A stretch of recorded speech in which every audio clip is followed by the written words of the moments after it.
Hey everybody, Sean from Movie Assault here, and it is time for the next episode of the Halloween 15. This time out, I'll be taking a look at Scream and Scream Again from 1970 and Silver Bullet from 1985.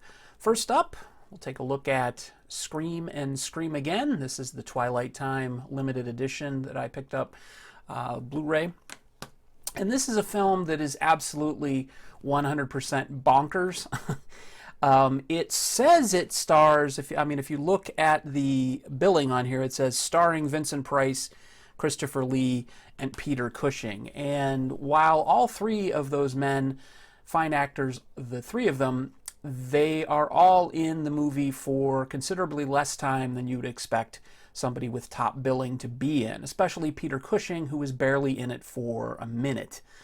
And this is a movie that I really don't want to give too much away, because the cool thing about this movie is the fact that it is completely 100%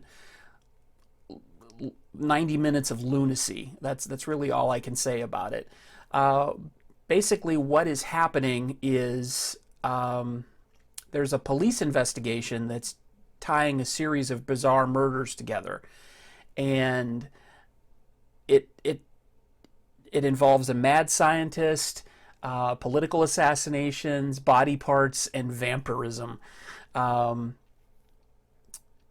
really don't want to say too much more than that, because this plot, if I try to explain it, will sound incomprehensible.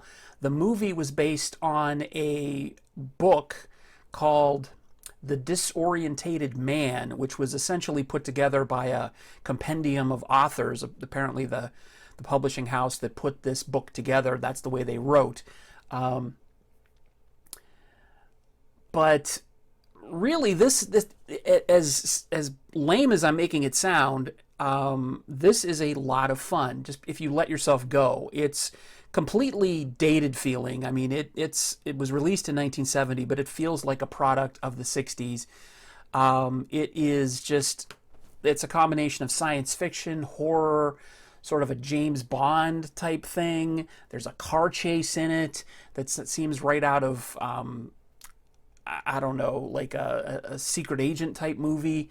There is just a lot of goofy stuff in here, but it all sort of gels into this sort of semi-creepy, semi-hilarious movie that I can't recommend.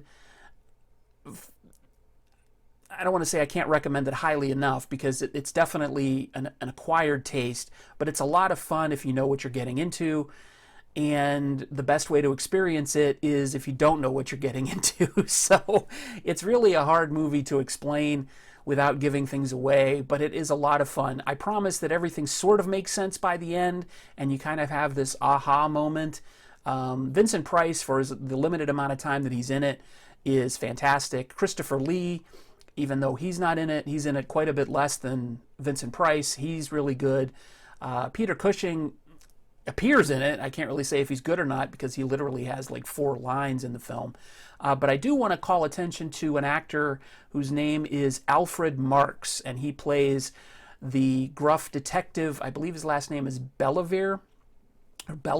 He is by far my favorite part of this movie. He's cracking one-liners and this sort of snobby British humor.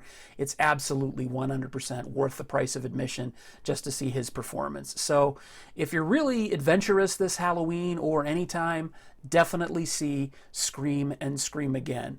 And I'm going to rate it 3.5 out of 5, because it is a little bit of a mess, but it's a lot of fun and it's worth seeing if you're into sort of schlocky, not quite scary, but not a horror movie, B movie. I really don't think I'm doing the film justice, but it's really worth seeing. Next up is Silver Bullet from 1985, and this is a movie that I had seen before, and typically I don't like to watch movies that I've already seen unless they're really worth recommending, like I did with Creature from the Black Lagoon in the last video. This time out, though, I really had no recollection of this film other than I remembered a scene where a kid in a wheelchair confronts a werewolf, and I couldn't remember anything other than that. So I thought, you know what, it's really worth watching again to sort of fill in the gaps, of which there were many. So this is a film that was based on a novella by Stephen King. I believe it was called The Cycle of the Werewolf. And he actually did write the screenplay for the movie. It was directed by Dan Attias. I believe I'm pronouncing his last name correctly. And this takes place in the small town of Tarker's Mill, which, if it's a Stephen King film, probably takes place in Maine, but it looks like, and I think the film was filmed in North Carolina, it looks a lot more like North Carolina than it does Maine. But it's one of those towns that seems to exist only in the movies, where everybody knows everybody's business and everybody's friendly with one another and everybody goes to church on Sunday. And more people tend to go to the bar than church. At least that's the way this film makes it look. But the town is plagued with a series of brutal murders, and the sheriff, who is played by Terry O'Quinn, who you would know from The Stepfather and Lost, he's kind of perplexed, and the townsfolk are really upset that he's not making any progress in this investigation. So they sort of take it upon themselves to sort of flush out this killer who they think is hiding in the woods, and it turns out that this killer is not human. He is an actual werewolf. But of course, if it's a werewolf, then a human has to be responsible, has to be, the person who turns into the werewolf. So the big question is, who is that person? Well, there's the kid who's played in the movie by Corey Haim, and his name is Marty. He thinks he knows who the killer is, who the werewolf is, and he convinces his sister, and he tries to convince his uncle, Uncle Red, who is played by Gary Busey in an absolutely lunatic performance, but is absolutely a hell of a lot of fun.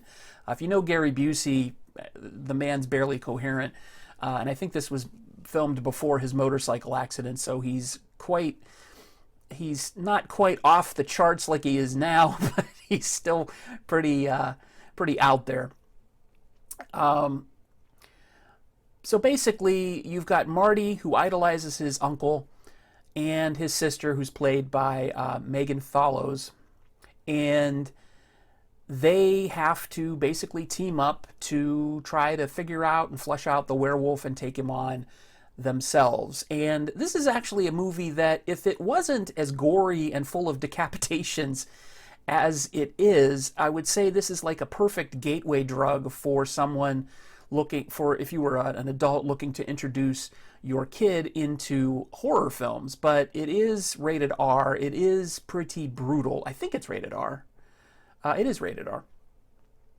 So if it weren't for the brutality of the killings in this film, this would be sort of a great introduction to horror for kids, because it's not super scary. It does have a few intense scenes, but it's not super scary.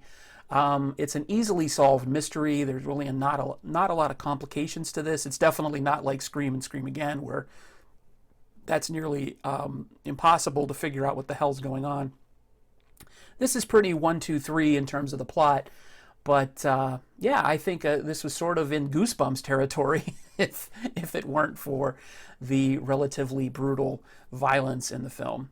But despite its predictability and its lack of complexity, it remains watchable because it's got this really earnest approach. I really think that everybody approaches their performances really well. Everybody delivers. The Corey Haim made this before he was sort of the big 1980s Brat Packy type star that he eventually became. And the character of Marty is interesting because it's a wheelchair-bound kid. The sister, whose name is Jane, her performance, Megan Follows, she's really good. It's a believable relationship between Marty and Jane. And then Uncle Red, the lovable alcoholic uncle who's kind of a screw-up, and Marty's mom and dad really don't understand the relationship that Marty and Uncle Red have, but it seems genuine, and the whole film is sort of filled with that genuine atmosphere that I think makes it worth watching. Like I said, it's not a hard film to figure out. It's definitely not a nail-biter in terms of figuring out who's responsible for what, but it's interesting, and it's a nice little taste of 80s horror. So I'll give it a 3 out of 5. So there you go. That is this episode of the Halloween 15. Those were my reviews of Scream and Scream Again and Silver Bullet. As always, feel free to rate, hit that thumbs up. If you haven't done so already, please subscribe to the channel, and then once you do, click that notification bell so you'll get a notification the next time I post a video, which will be real soon. Thanks again for watching, everybody. Take it easy.